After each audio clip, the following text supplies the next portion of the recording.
네, 시작하겠습니다. 진보당 대변인 홍희진입니다. 오전 브리핑 2건 진행하겠습니다. 첫 번째입니다. 사도광산 추모 약속 걷어차도 일본과 긍정적 협력하자는 조태열 장관, 하루빨리 사퇴하십시오. 지난 24일 일본에서 열린 사도광산 추도식은 일제강점기 강제동원 역사도 희생된 조선인 노동자들도 지워진 행사였습니다. 이는 사도광산 세계문화유산 등재 당시에 한일 양국의 합의와 명백히 다른 것이었습니다. 일본의 사도광산 세계문화유산 등재를 위한 추모 속임수에 우리 정부가 속아 넘어간 것과 다를 바 없습니다. 그런데 일본이 사도광산 추모 약속을 대놓고 걷어차버린 상황에 우리 정부는 제대로 된 항의조차 하지 못했습니다.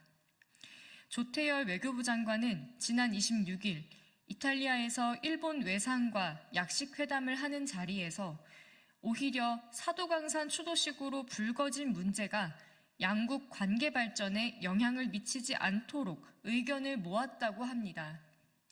외교부 장관이 앞장서서 일본은 한국과의 약속을 얼마든지 어겨도 된다는 사인을 보낸 것입니다. 자국의 강제동원 희생자들에 대한 걱정보다 일본 정부 심기보자에 대한 걱정이 앞섰나 봅니다. 정말 경악스러운 수준입니다. 자국민의 명예회복은 나 몰라라. 일본 정부 눈치만 보는 비겁한 외교부 장관 필요 없습니다. 일본의 무성의한 추도식에 대해 우리 정부가 어떻게 소통했는지를 취재진이 물어도 외교부는 말할 수 없다는 답만 되풀이했습니다. 얼마나 떳떳하지 못하면 소통의 과정도 내용도 밝힐 수 없다는 겁니까? 그러니 일본 정부가 무성의한 추도식의 책임은 쏙 빼고 우리 정부에게 추도식 불참의 책임만 묻는 기막힌 상황이 만들어진 것 아닙니까? 사도광산 강제동원 희생자 추모도 일본에 요구하지 못하고 우리 정부가 셀프로 해결하는 상황에 외교부는 존재 이유를 잃었습니다. 자격 없는 조태열 장관, 하루빨리 사퇴하십시오. 두 번째입니다. 이충상 상임위원, 국민의힘을 뒷배로 이젠 입법권도 휘두르고 싶습니까? 지난 25일 국가인권위원회 이충상 상임위원이 인권위 22차 전원위원회에서 민사소송법 일부 개정안에 대한 의견 표명의 건을 올렸습니다. 회의에서 30분에 가까운 시간 동안 안건 취지를 설명하며 국민의힘 조배숙 의원의 법안 발의에 직접 관여했다는 식으로 말하기도 했습니다.